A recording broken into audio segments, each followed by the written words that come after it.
এদিকে জমি জালিয়াতি রুখতে আরো কড়া হলো নবান্ন। এবার জমি এবং প্লটের জিপিএস লোকেশন ট্যাগ করা হবে। জমির ডেটাবেস সংরক্ষণেও সতর্ক নবান্ন। জমি জালিয়াতি রুখতে আরো কড়া পদক্ষেপ নবান্নের। জমি এবং প্লটের জিপিএস লোকেশন ট্যাগ করা হবে। শুধু তাই নয়, জমির ডেটাবেস সংরক্ষণেও সতর্ক থাকছে নবান্ন।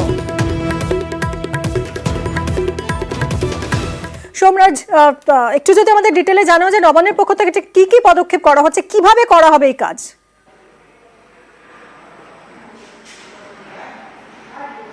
দেখো, সরকারি জমি দখল রুখতে মুখ্যমন্ত্রী মমতা বন্দ্যোপাধ্যায় প্রশাসনিক বৈঠক থেকে একাধিক কড়া পদক্ষেপের নির্দেশ দিয়েছিলেন, একাধিক কড়া বার্তাও দিয়েছিলেন এবং তুমি দেখেছো যে সম্প্রতি কয়েকজন গ্রেপ্তারও হয়েছে। এবারে যেটা নবান্নের রাজ্যের ভূমি ও ভূমি রাজস্ব দপ্তরের তরফে পদক্ষেপ নেওয়া হচ্ছে তা হচ্ছে রাজ্য জুড়ে যতগুলি জমি রয়েছে বা প্লট রয়েছে প্রত্যেকটি জিপিএস ট্যাগ লাগানো হবে।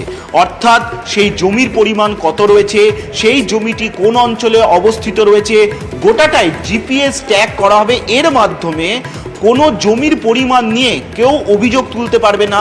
পাশাপাশি জমি পরিমাণ নিয়ে যদি অনেক সময় তথ্য মুছে দেওয়া হয় তাহলে সেই জালিয়াতির প্রবণতাও আটকানো যাবে।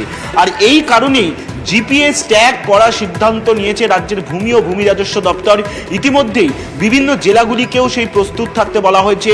2 বছর সময় লাগবে রাজ্যের ভূমি ও ভূমি রাজস্ব দপ্তরের গোটা রাজ্যে বিভিন্ন জমি ও প্লটগুলিতে জিপিএস ট্যাগ করার জন্য, তেমনটাই নবান্ন সূত্রে আমরা জানতে পারছি। পাশাপাশি রাজ্যের ভূমি ও ভূমি রাজস্ব দপ্তর আশঙ্কা করছে যে সরকারি ডেটাবেস থেকে সরকারি জমির তথ্য মুছে ফেলা হচ্ছে।